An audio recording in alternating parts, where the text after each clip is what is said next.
Bueno, estamos abriendo un nuevo bloque, estamos haciendo todas las voces aquí en la frecuencia de FM Voz en 91.5.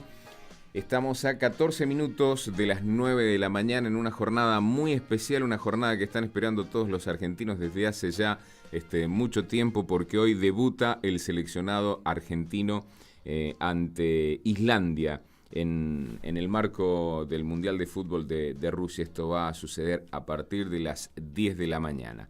Pero bueno, nosotros mientras tanto lo vamos a estar acompañando con información en este caso del ámbito de la salud. Lo hemos invitado al doctor Martín Sosa, que es médico otorrinolaringólogo, para charlar de los temas vinculados a este tipo de patologías.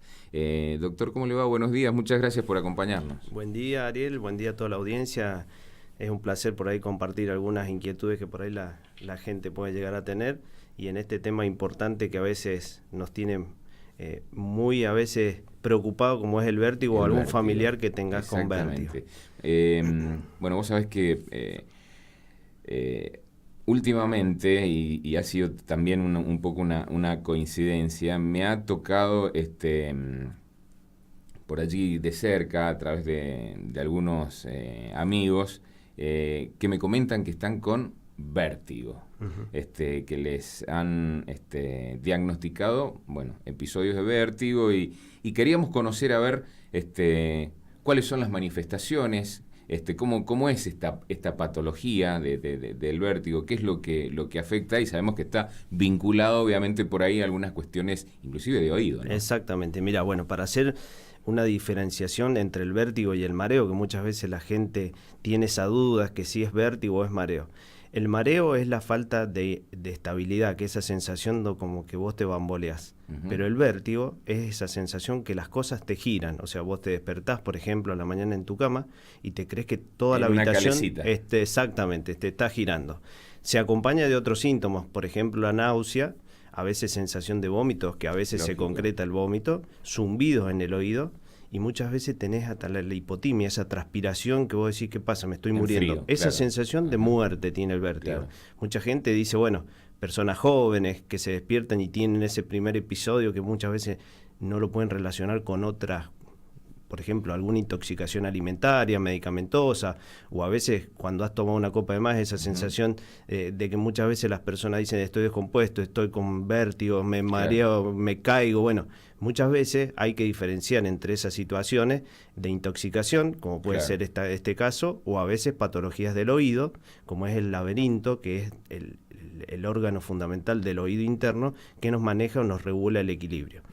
Esos canalículos, que son 3, están llenos de células nerviosas que muchas veces se desacomodan. ¿Por qué? Por muchas causas. Por ejemplo, presión alta, personas que comen con excesiva cantidad de sal. Vos lo habrás visto, bueno, ahora se ha sancionado una ley, pero muchas veces antes la gente pedía echarle un poquito más de sal a la alimentación. Todo eso tiene que ver... Y todo eso impacta. Impacta. Mirá vos. Eso ya te voy a contar dentro de los tratamientos por qué impacta. Pero bueno, es decir, lo que impacta es la presión alta. Exactamente, la presión alta, que bueno, va de la mano con muchas veces con el abuso o el exceso de la sal en las comidas. El otro tema es algún traumatismo cráneoencefálico, por ejemplo, en algún accidente o en algún latigazo cervical que podemos llegar a tener, que puede también influenciar en la parte del oído, sobre todo en aquellas personas en accidentes de moto, cuando tienen impacto en el pabellón auricular, que en un primer momento a lo mejor no se sospecha nada porque estamos más abocados sobre todo a alguna fractura en algún miembro, pero la persona después empieza con estas manifestaciones. Por eso es que se dejan internados estos pacientes, para evaluar todo lo que es la parte neurológica que está relacionado con el laberinto y con la otorrinolaringología. Y los otros síntomas también pueden ser a nivel cervical, por ejemplo, contracturas musculares, problemas de escoliosis o de artrosis cervical, que te pueden desencadenar, pero ya estamos hablando de un ámbito netamente circulatorio, o sea, porque los vasos sanguíneos se comprimen, esa oxigenación no se lleva bien a cabo, y bueno, ahí desencadena todo este desequilibrio, que vuelvo a repetir, que no tiene que ver con el mareo, sino con ese vértigo, que tiene una triada muchas veces especial, que es esa sensación de náusea, vómito, zumbido en el oído, y bueno, a veces hasta te caes. Sí, y bueno, y este tema también de por ahí, cuando uno tiene afectado alguna cuestión vinculada a las cervicales, también es muy, muy importante en todo esto. ¿Y cómo cómo se, digamos, cómo se atiende? ¿Con qué tipo de tratamiento? ¿Esto es una cuestión quirúrgica? ¿Esto es una cuestión de algún otro tipo de tratamiento con medicamentos, con alguna otra terapia? Mira, en primer lugar, cuando te llega un paciente con vértigo, generalmente viene acompañado, viene de la mano de algún familiar por esa sensación, como te lo dijimos anteriormente, de que esa persona se cree que se está por morir. Porque esas sensaciones son de un vacío tremendo que te giran todas las cosas, como no podés encontrar estabilidad. Se hace un diagnóstico clínico, que es a través de la inspección del paciente, del examen, de estos relatos que uno puede ir tomando a cabo de la anamnesis, que sería, hacemos un diagnóstico previo y podemos empezar a pedir estudios. Los estudios generalmente tienen que ver con estudios de imágenes o estudios auditivos funcionales, que serían audiometrías, una videonistagmografía, una resonancia de oído, por ejemplo, donde vamos a descartar toda la patología tumoral, porque dentro de esta también tenemos que descartar todo lo que son tumores, tantos de oído como de cerebro, porque muchas veces estamos en presencia de un paciente oncológico y tenemos que sospechar de alguna alteración muchas veces también por migración de algunas células cancerígenas. Y la medicación básicamente es en un primer momento endovenoso. ¿Por qué? Porque si el paciente está con náusea, con vómitos, todo lo que hagamos vía oral no sirve de nada. Claro, lógico. Necesitamos internar a ese paciente, administrar un suero donde vamos a sacarle todos estos síntomas. Generalmente hacemos una relajación importante, usamos corticoides, que muchas veces el corticoide es como mal visto, pero bueno, el corticoide en este momento lo vamos a usar como efecto antiinflamatorio para desinflamar, por ejemplo, una patología si ha tenido un traumatismo o si hay un proceso inflamatorio cerebral, nos va a ayudar.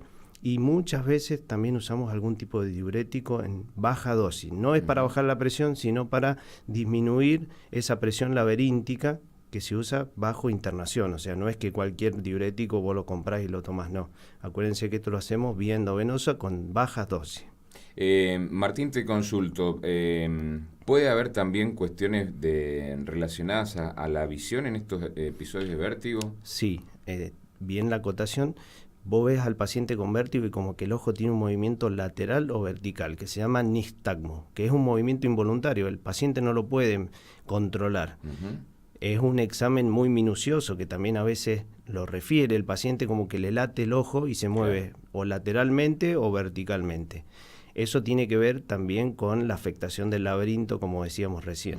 Pero también hay patologías oculares donde nos pueden desencadenar todos estos episodios, porque pueden ser que la vista es uno de los órganos también que influye en el equilibrio de las personas.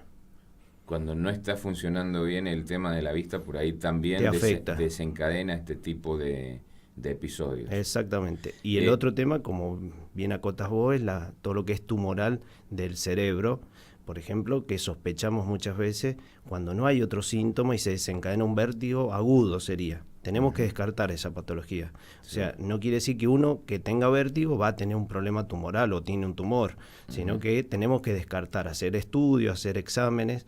Y bueno, a lo mejor fue un simple golpe, por ejemplo, se golpeó jugando algún deporte, al fútbol, por ejemplo, un cabezazo, en el oído, exactamente.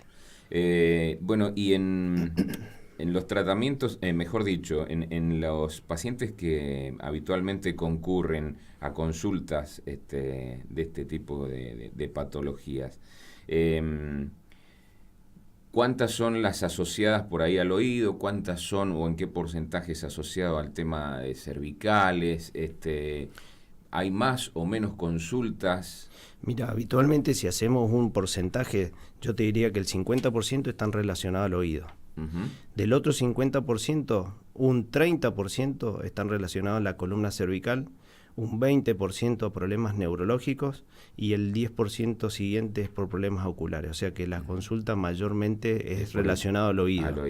Sobre todo aquellas personas también, para que queden claro, que usan trabajo o trabajan en metalúrgica o con explosivos, que ahora van a hacer esto. Escuchaba recién la voladura en la cuesta, claro, que no usan protección adecuada, porque antiguamente cuando se hicieron las grandes represas, por ejemplo, acá en San Rafael, los obreros, imagínate, en esos años no usaban ningún tipo de protección. Entonces son personas que están con problemas auditivos y que indirectamente se le desencadena muchas veces. Son personas adultas que tienen ya unos procesos a veces degenerativos a nivel de la columna, que tienen zumbidos, tienen vértigo, tienen hipoacusia, pero es una cadena de cosas. Bueno, en estas personas que trabajan, por ejemplo, en metalúrgica o con explosivos o con martillos neumáticos, con moladora, que usted lo vemos a diario, tienen que usar protección auditiva y se les recomienda. Ahora hay las leyes de las RT, ayuda a un poquito más de control y bueno, que esto quede un poco más difundido, pero antiguamente no se usaba ningún tipo de protección.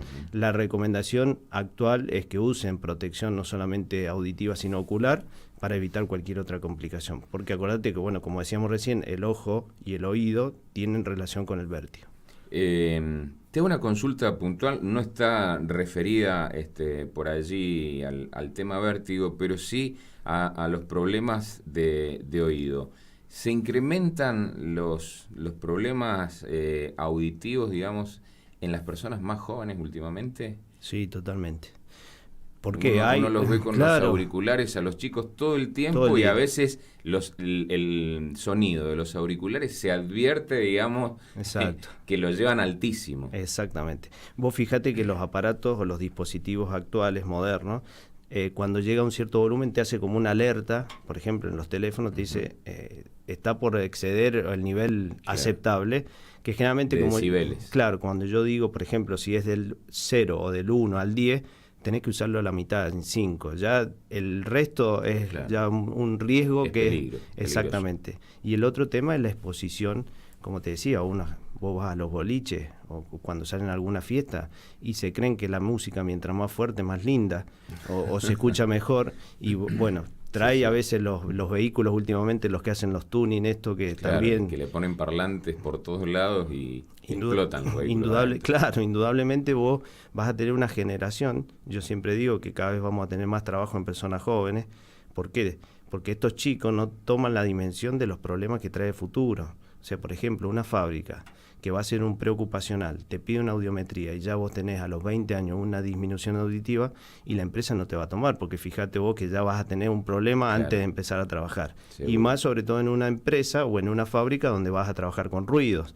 O sea, por eso muchas veces yo los aconsejo, pero sabemos que los jóvenes... Y son cosas que no las tienen en cuenta, no se tienen en cuenta por allí, creo, muchas veces, ¿no? Sí, yo creo que parte un poco por la educación, que tendríamos que hacer un poquito más hincapié sobre todo en los colegios secundarios. Donde empiezan los chicos ya a salir a partir de los 15 años, tercer año del secundario, ya empiezan con la fiesta y todo eso. Bueno, por lo menos para sugerirle a ellos y que tomen conciencia que esto les puede traer un problema futuro.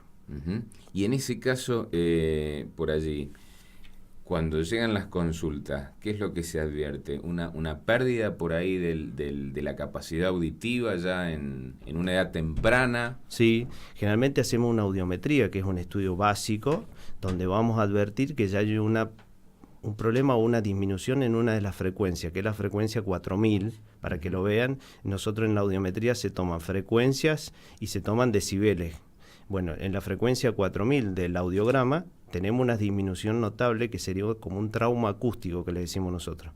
Que el trauma acústico no es un solo episodio, como puede ser, por ejemplo, personas que han estado en presencia de explosivos, los soldados, por ejemplo, o aquellas personas que estuvieron en una caldera y se explotó la caldera. Bueno, en ese momento sí tenés un trauma acústico, pero en este caso de los jóvenes es por la exposición continua, permanente de estos decibeles a alta frecuencia.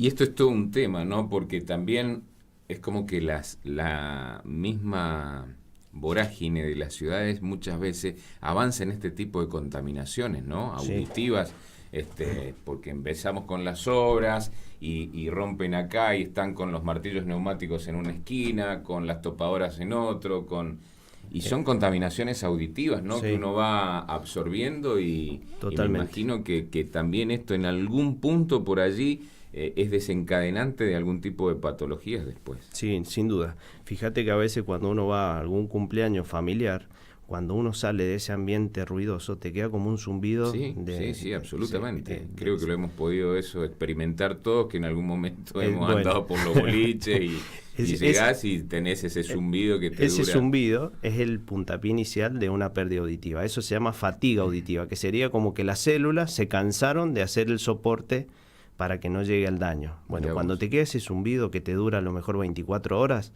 y después desaparece, porque a las 24 horas desaparece, se estabilizan las células, como que bajamos la contaminación auditiva, mejora la circulación, mejora todo lo que tiene que ver con la parte neurológica, como te decía, de este laberinto, que es una de las porciones del oído interno. Pero si vos eso lo haces a diario o medianamente seguido, ya vamos a tener la pérdida auditiva, que sería ese trauma acústico, como yo te decía, sobre todo en los chicos que salen frecuentemente, en los profesionales, muchas veces los DJ o los músicos que están expuestos a esos ruidos. Sin ir más lejos, hay muchos músicos famosos, por ejemplo, uno de los casos de Sting, que tiene una hipoacusia bilateral, usa audífonos, porque la exposición a diario y en forma durante muchos años le ha causado un daño irreparable. O sea, eso es lo que tienen que tomar conciencia, que no es que vamos a la farmacia o vamos a la óptica donde nos hacen un reemplazo del oído. Este órgano se pierde la función y se pierde. O sea, lo reemplazamos con un audífono que, quieras o no, es una ayuda, pero no es como tener su oído o cada uno el oído de uno, ¿no? Hoy se ha evolucionado mucho, ¿no? Me imagino en este tipo de respuestas a todos estos problemas, en la respuesta a través de la tecnología, me refiero, de audífonos, ¿no?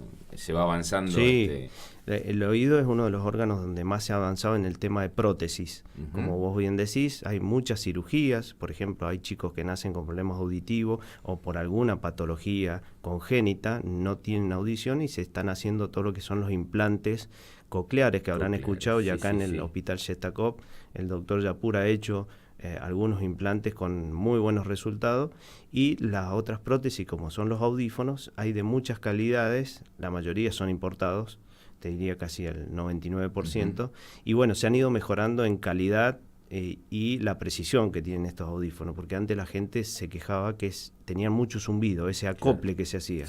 Actualmente son aparatitos más chiquititos, más sofisticados, con una tecnología, como vos bien decís, la nanotecnología, por eso es que son piezas muy pequeñas, y bueno, tenemos respuestas muy buenas, pero ninguna es igual a tener un oído en forma sana.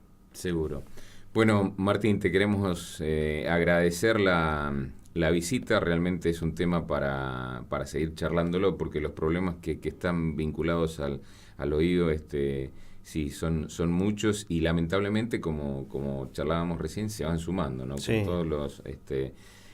pareciera que en nuestra vida cotidiana nos lleva siempre a estar en contacto con esta contaminación auditiva que muchas veces se da en los ámbitos urbanos, ¿no? Exactamente.